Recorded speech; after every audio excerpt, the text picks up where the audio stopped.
So I want to talk about what the role of an advisor is now and how that might work for you as someone that's looking to join the Institute of Advisors. One of the things that I learnt very quickly is that my role as a consultant, as an advisor, is not what I thought it might be when I very first started. So I thought it was all about numbers, I thought it was about systems and processes, and I did very little in the people side of it. I was very fortunate in the early years that I got to meet a psychologist who did a lot of work with disc behavioural profiling, which did some amazing, or gave me some amazing enhancement of my skills in able to work with clients and their business mindset and why they might do particular things. So in some preparation for having a chat with everyone today, one of the things I had to look back through my client list was the clients that I work with. Some of them might be systems and process issues, some of them might be people issues, and also some of them might be business owner mindset issues.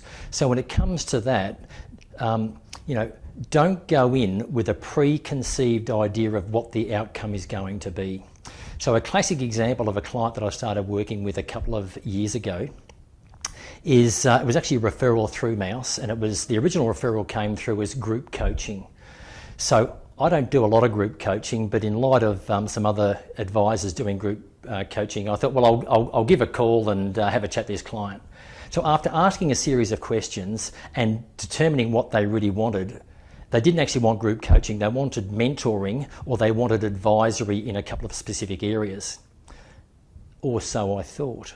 So what happened then was over about 3 meetings, I kept getting the fob off and I kept getting the, yep, we'll come back to you, yes, come and see us, no, sorry, we haven't made a decision. In the end, they actually committed about, it was about February 2018. So I walked into this client and I knew straight away, once we started getting into the nitty-gritty of those deep questions and what's really happening in the business, that anything I wanted to do to improve the business was not going to happen until I actually sat down and got really clear with the business owners about their communication, about their behaviours and how that was impacting the business.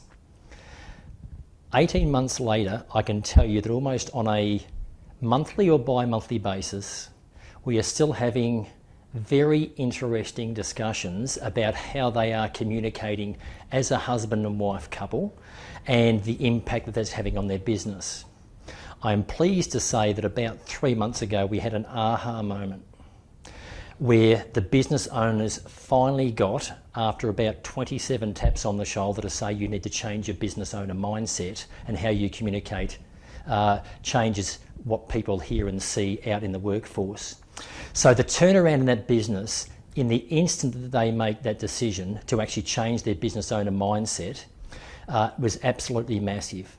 I've got an amazing testimonial from this particular client, and it's nothing to do with whether they're making money or not making money. It's nothing to do whether the team's going good or bad. It's to do with actually getting a husband and wife communicating effectively, addressing the issues, having the tough discussions, not shirking those tough issues, which as an advisor, consultant, we need to have. I can tell you that there are times when I turned up there not knowing whether I'd get booted out, whether I'd have tears, whether I'd have to get the hanky out, the tissues, or what I would have to get. But if you are not digging that deep and addressing those issues, you can't get a result like the results that I get with clients, because otherwise you're just skimming over the easy stuff rather than digging deep. So the sorts of things that, when it comes to that psychology, I implore you to get some skills in that area, whether it be behavioural profiling. I know that Mouse has got a behavioural profiling tool in their suite of products.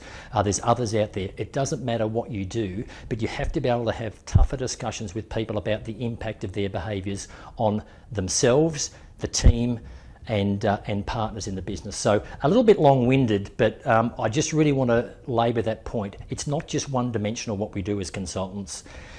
It's people, it's support, it's actually getting results, and then it's whatever else might lead to coming out of your engagement as a consultant or as an advisor. So good luck. Remember to ask the tough questions, and I'm always here for a call if you want to have a tough chat.